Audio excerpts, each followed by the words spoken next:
자, 그 다음으로 가장 우리 아이들이 좋아하고 가장 고통스러워하는 과목 수학에 대해서 한번 말씀을 들어보겠습니다. 자, 저희 3학년 S반 담당하고 계신 송석훈 선생님 모시고 자세히 말씀 들어보겠습니다. 박수 맞아주십시오. 무대 울렁증이 좀 있어요. 박수 한번 더 크게 주세요.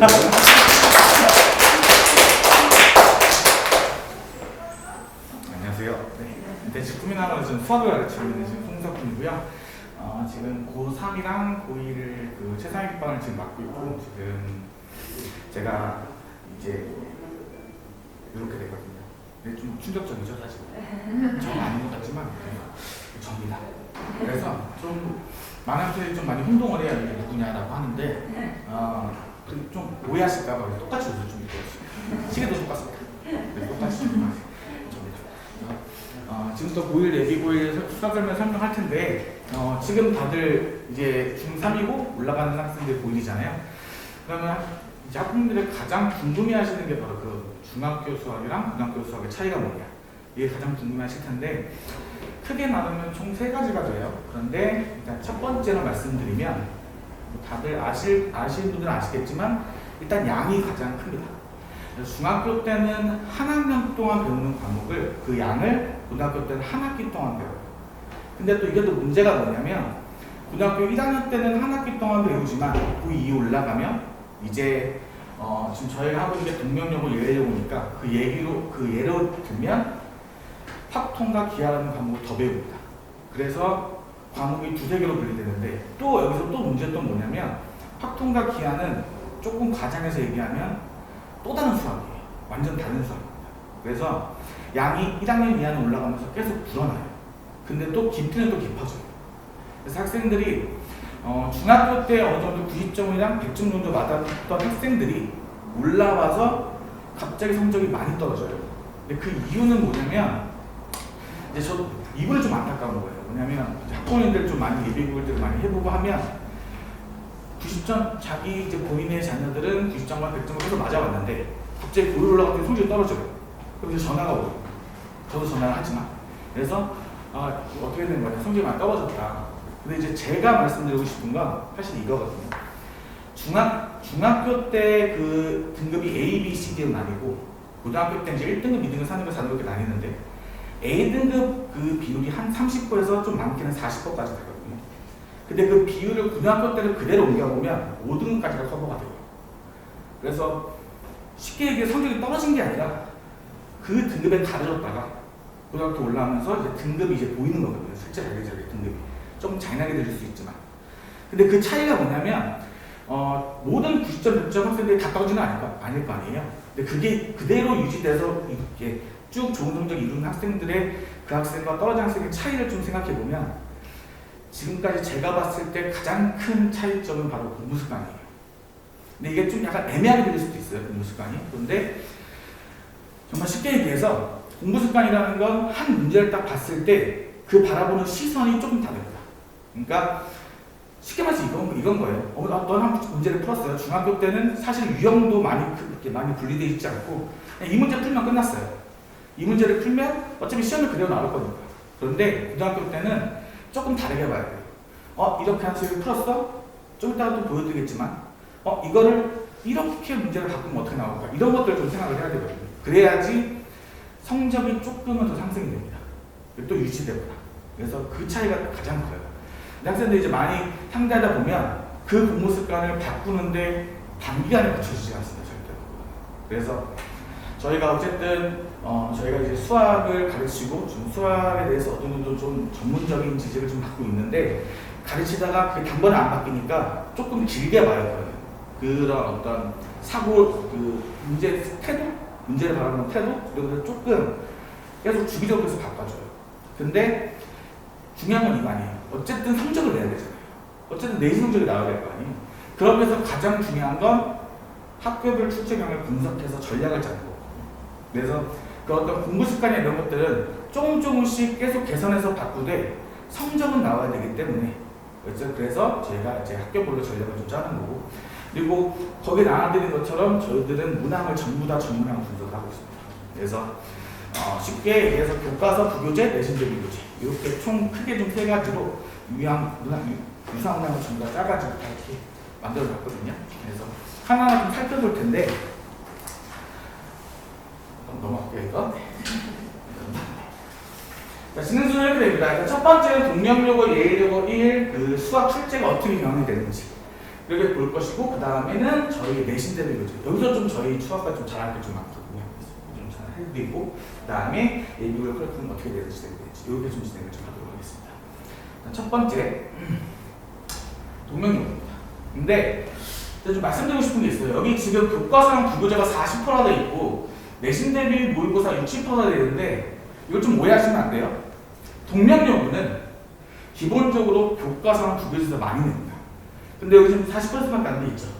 그렇죠? 이거는 뭐냐면 일단 저희가 내신 대비 교재를 만들 때, 이 당시에 내신 대비 교재를 만들 때 가장 대표 문항들, 가장 실상 흔히 볼 수 있는 문항들을 전부 다 묶어서 다 문제를 내잖아요. 내신 대비 교재를. 근데 여기에 지금 퍼센트가 더 많다. 그리고 내 교과서는 부교재 40%, 요거 두 개 합치면 대부분 다 흔히 볼 수 있는 문항들, 대표 문항들이 다 나와요. 동명요구는. 그래서 어떤 시험 문제들이 되게 좀 흔합니다. 그러니까 충분하게 학생들이 좀 공부를 했다면, 점수가 어느 정도 이상은 나오는 시험이에요. 근데 여기 모의고사, 근데 실제 뒤에서 보여드릴 텐데, 여기서 이제 1등급을 가는 문제가 딱 문제 있었어요. 이때 당시에. 근데 그게 모의고사에 나왔습니다. 근데 저희가 또 내신 대비 교재 또 모의고사 그 스텝이 따로 있거든요. 그래서 거기다 다시 또 보여드릴 텐데, 그래서 동명요고 같은 경우에는 대표 문항들 위주로, 그리고 교과서랑 비교지에 있는 그런 문항들을 조금만 더 열심히 반복 학습하면, 그리고 최근에 제가 이제 조금 느낀 건데, 동명요고의 가장 큰 특징이 좀 있어요. 이번 1학년 1학기 중간고사가 아니라 기말고사 때 나왔던 문항이고, 그리고 이번 중간고사도 나오긴 했습니다. 근데 어떤 유의 특징이냐면, 어떤 한 문제를 물어보잖아요. 그러면 그 문제를 거기에 보면 서술형 2번의 마지막 문항이 좀 길게 있는 문항이거든요. 근데 그 문항이 뭐냐면, 뭘 하나 물어봐요. 그러면 이거 알아? 풀었어요. 그러면 2번에 그럼 이렇게 바꾸면 어때? 이거 알아? 이렇게 물어보는 문제들이거든요. 그러니까 그거를 학생들이 다양하게 좀 해석할 줄 알아야 되거든요. 근데 그걸 학생들이 대부분 좀 못하죠. 근데 그거를 이제 저희는 좀 수업 시간이나 클린 시간을 통해서 좀 잡아주죠. 저희가 이렇게 하면 어떻게, 이렇게 하면 어떻게. 물론 최상위권반 애들은 스스로 물어보더라도 스스로 다 알아서 해냅니다. 근데 대부분의 학생들은 그걸 좀 힘들어하기 때문에 동명요구의 문제 특징이 약간 풀이의 다양성을 좀 요구하는 경우가 좀 많습니다. 그래서 보시면 여기 밑에 내신고등학교 흔히 이제 1등을 따르는 문제들이 뒤에 나오겠지만 모의고사 고난도 문항에 나왔는데 또 엄청나게 또 어렵진 않아요. 충분하게 공부하고 했으면 그 시험장에서 풀 수는 있는데, 아마 대부분의 학생들이 이제 조금 어렵다 생각하니까 이제 좀 긴장도 하고 하다 보니까 좀 못 푸는 경우가 좀 있거든요. 근데 그런 것들을 이제 저희가 실전 연습도 하고 이제 뭐 기출도 풀고 많이 하니까 뒤에 한번 볼게요. 자, 여기서 또 됩니다. 자, 문항을 보면 저희가 대표적인 세 개만 뽑았어요. 거기는 전문학 다 있고요. 네, 여기 보시면 객관식 4번인데 딱 봐도 이게 똑같죠. 똑같진 않지만 굉장히 유사하죠. 그렇죠? 그냥 유사하고 뭐 구하는 건 살짝 다르지만 사실 똑같은 문제예요. 정말 유형이 똑같습니다. 그러니까 이 문제를 풀었는데 이 문제를 풀지 못했다는 건 그냥 이 문제의 풀이만 외우는 거죠. 그거 정말 잘못된 거거든요. 그래서 이렇게 문제가 나오는 유형들 저희들은 어떻게 대비를 하냐. 이따 내신 대비 교재 때 따로 설명하겠지만 이 관련된 쌍둥이 문제를 여러 개 주십니다. 그래서 조금 바꾸고 해서 그걸 알 때까지 끝까지 저희가 좀 케어를 좀 하고 있거든요. 그래서 그렇게 진행이 되고 8번 이것도 사실 거의 똑같죠. 숫자만 조금 바뀐 거예요. 그러면 학생들이 이거를 몇 번 풀어본 학생들은 이 문제의 풀이의 원리를 알면 이 문제는 거의 기계적으로 빨리빨리 풀겠죠. 시험장에서. 그렇죠? 그러면 고난도 문제 푸는 시간 확보가 좀 되고. 그렇죠? 자, 이게 그 문제입니다. 이게 이제 고난도를 가는 가장 어려웠던 문제인데, 저희가 찾은 게 이제 5학번 29번 문제예요. 근데 이게 저희 내신 대비 교재에 좀 유사하게 몇 개 좀 들어가 있긴 했어요. 완벽하게 이게 들어가 있진 않았지만, 근데 보시면 거의 유사해요. fx는 gx로 가는 나머지는 gx-b. 이것도 비슷하고, 이것도 x 빼기인데 x-b. 구하는 거 ABC인데 결국에는 함수 구하는 거니까 여기 똑같이 F로 함수를 구해야 되는 건지 이렇게 되더라고요. 그죠? 그래서 동명여고의 시험 특징은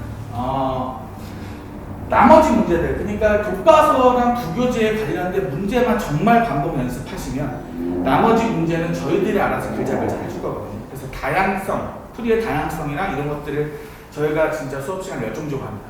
수학 선생님이 계십니다. 그래서 저희가 될 때까지 계속 학원에 계속 불러요. 못하는 학생들. 그래서 거의 거의 매일 나오는 학생들도 있고요. 그리고 실제로 이번에 들어온 국문용 학생들도 저희가 열심히 케어를 해서 점수 한 20점 이상 정도 오른 학생도 있고, 그래서 이렇게 진행됩니다. 동명여고는 이렇게 시험 출제 경향이 좀 있고요. 중요한 건 이제 예일여고인데 사실 앞서도 얘기했지만 예일여고 시험이 조금은 다른 학교로 좀 어렵습니다. 조금 어려운데 이거는 조금 잘 생각하셔야 돼요. 뭐냐면 예일여고 문제가 어려운 이유, 그러니까 어려운 이유는 이 부교재가 문제거든요. 이 부교재가 흔히 얘기하는 올림버스가 아니라 올림버스 고난도예요. 이게 어려운 문제집거든요. 근데 이 교재를 쓴다는 것 자체부터가 이미 시험 문제가 어려울 수밖에 없어요. 난이도가 좀 올라갈 수밖에 없는데, 그래서 저는 이 얘기를 좀 하고 싶거든요. 문제는 어렵긴 어려운데 이걸 열심히 이 부교재를 썼다는 것 자체부터 사실 체감 난이도는 그렇게 높지 않아야 되거든요, 학생들은. 근데 이걸 열심히 하지 않은 학생들은 당연히 너무 어렵겠죠, 문제들이. 그렇죠? 근데 또 특징이 뭐냐면 지금 80만 나오잖아요. 근데 문제가 그대로 안 나옵니다. 당연히 변형돼서 나와요. 그러니까 저희가 항상 수업 시간에도 늘상 학생들한테 얘기하는 게 이 문제의 풀이를 이렇게 바꾸면 너 풀 수 있어. 이게 가장 중요하거든요. 근데 학생들이 대부분 이 문제를 어떤 한 모르는 문제를 풀었어요. 그럼 그냥 넘어가고 끝내요. 이거를 이렇게 하면 어때? 그런 길잡이를 저희들이 해주는데 그게 가장 중요하거든요. 점수 올리는 데 있어서. 그래서 여기 이 예일여고의 가장 큰 특징은 정말 뒤에서 그 자료도 그렇겠지만 부교재에서 정말 많이 나옵니다. 그게 정말 많이 나오는데 변형돼서 많이 나옵니다. 교과서는 사실 중하난이도만 나오고요. 거의 대부분 난이도 중상은 부교재에서 나옵니다. 정말 예일여고는 부교재가 사실 제가 봤을 때 계속 반복해서 풀고 변형 문제도 풀어보고 해야 돼요. 근데 그 변형 문제는 당연히 저희들이 제공을 하고요. 내신 대비 당연히 없고 그렇게 진행이 됩니다. 나머지 문제들은 이제 내신 대비 20%, 여기 있는 문제들은 흔히 볼 수 있는 문제들, 그런 것들은 좀 배치가 되어 있고 대부분 고난도 문제들은 다 부교재에 들어가 있습니다. 그래서 예일여고에서 내신 고득점을 좀 받기 위해서는 교과서랑 부교재를 정말 많이 학습을 하셔야 돼요. 근데 사실 얘기하지만 이 올림버스 고난도가 정말 만만치 않은 문제지거든요. 이름 자체도 이미 고난도잖아요. 그죠? 어렵습니다. 그래서 이거는 학생들에게 한 번 풀고 두 번 풀고 많이 해요. 계속 풀어야 돼요. 수학도 감이라는 게 있잖아요. 그죠? 네, 이거를 놓치면 이거는 좀 많이 힘듭니다. 그래서 저희가 계속해서 불러서 계속 문제를 푸는 거예요. 그래서 문항을 좀 보시면 이게 다 올림버스 고난도입니다. 고난도. 개발 3번인데 네. 이것도 그냥 보면 만만치 않은 문제입니다. 근데 이거를 만약에 열심히 풀고 막 했다. 그러면 사실 보이죠. 여기서 차이 나는 건 여기 가운데 W 위에 이상한 거 있죠. 요거 여기는 없죠. 그죠? 네. 이 차이입니다.